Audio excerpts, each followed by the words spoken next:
Afinal, pode ou não pode? Quantas vezes nos deparamos com essa pergunta? Quando um cristão, ao receber um convite ou ao se deparar com uma prática, chega à liderança ou até mesmo ao pastor, um obreiro, e pergunta: isso pode? Isso não pode? É isso que nós vamos abordar agora com você. E se essa pergunta estiver errada?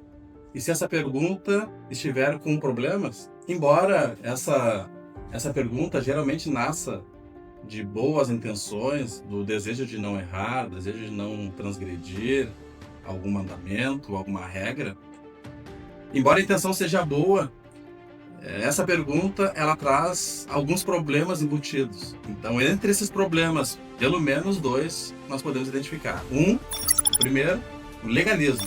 E um segundo é a imaturidade daquele que está fazendo a pergunta. Então, o que é o legalismo?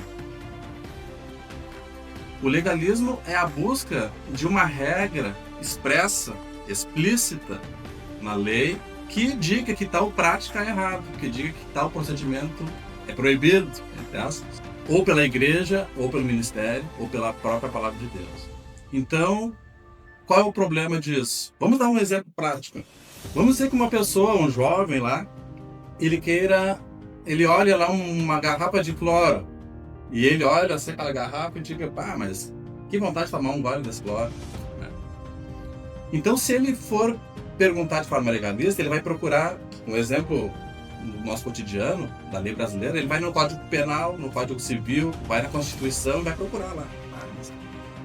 Será que tem alguma coisa que me impeça, que diga que é proibido? E não vai encontrar, porque na legislação brasileira não existe nada que proíba de tomar cloro. Ele pode procurar uma autoridade, um juiz, um policial e perguntar: eu posso tomar cloro? E o policial vai dizer: pode. Mas qual é o problema disso? É que ele está vendo apenas a parte legal. Ele não está interessado no efeito do cloro sobre a sua vida.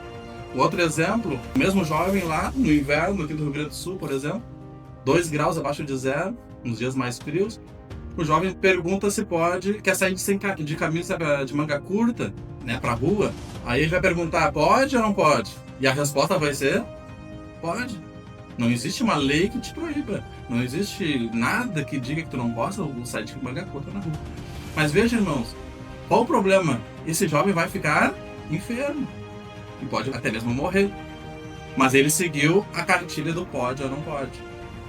O próprio apóstolo Paulo, no livro de Gálatas, no capítulo de número 6 e o versículo de número 15, ele diz que em Cristo Jesus nem a circuncisão, nem a incircuncisão tem virtude alguma, mas sim o ser uma nova criatura. Então, o apóstolo Paulo está dizendo que a proposta do cristianismo não é o cumprimento de regras, mas é o ser uma nova criatura.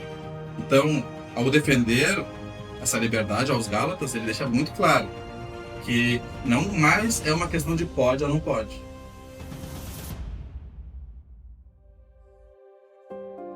Por exemplo, uma criança pequenininha de 1 ano, quando um pai não quer que ele mexa, por exemplo, na luz elétrica, né, o pai vai dizer para essa criança: não pode, dói. Por quê? Porque essa criança ela não tem capacidade de entender o perigo que é mexer na luz elétrica. Não adianta o pai explicar como é que surge a energia, falar sobre os elétrons e tudo mais, porque aquela criança ela é imatura. Mas a mesma palavra de Deus, em Hebreus capítulo 5, verso 14, ele fala sobre aqueles que têm os seus sentidos exercitados para discernir tanto o bem quanto o mal. Então está falando sobre aqueles que cresceram já, aqueles que já alcançaram um grau de maturidade que os leva a uma condição de ver uma situação e concluir: isso é bom e isso é mal, baseado principalmente naquilo que vai prejudicar a minha vida espiritual. Tá bom, aí você vai dizer: tá bom, irmão Samuel, eu entendi que o pode ou não pode está errado. Mas qual então é a pergunta correta? O apóstolo Paulo, no capítulo 10 de 1 Coríntios, e no versículo 23, ele diz: todas as coisas me são lícitas, mas nem todas as coisas convêm. Todas as coisas me são lícitas, mas nem todas as coisas edificam. Então, em resumo, a pergunta deve ser: isso convém? Isso edifica? Isso não quer me dominar ou não pode, de alguma forma, me dominar?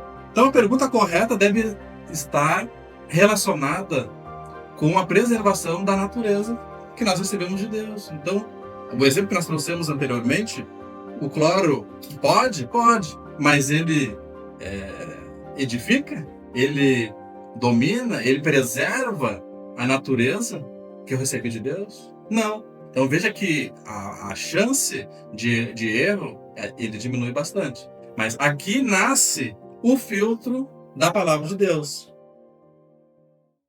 Deixamos de lado o pode ou não pode, e agora nós vamos pegar uma outra ferramenta dada por Deus, que é um filtro.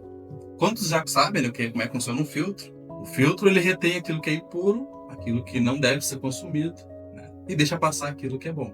Então, nesse sentido, nós temos um exemplo bíblico, que é o rei Davi. Davi, conhecido como o homem segundo o coração de Deus. Então, no Salmo 119, esse salmo que é atribuído a Davi, Salmo 119, 11, diz a palavra de Deus: guardei a tua palavra no meu coração para não pecar contra ti.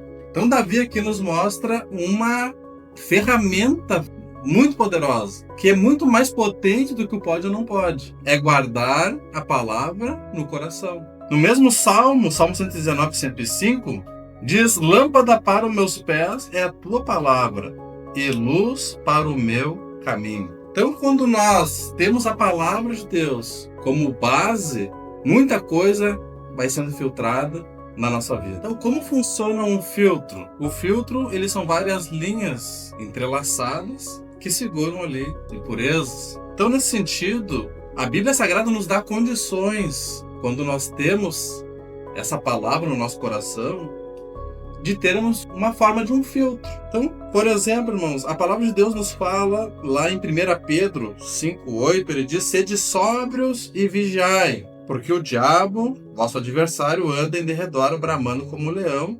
buscando a quem possa tragar.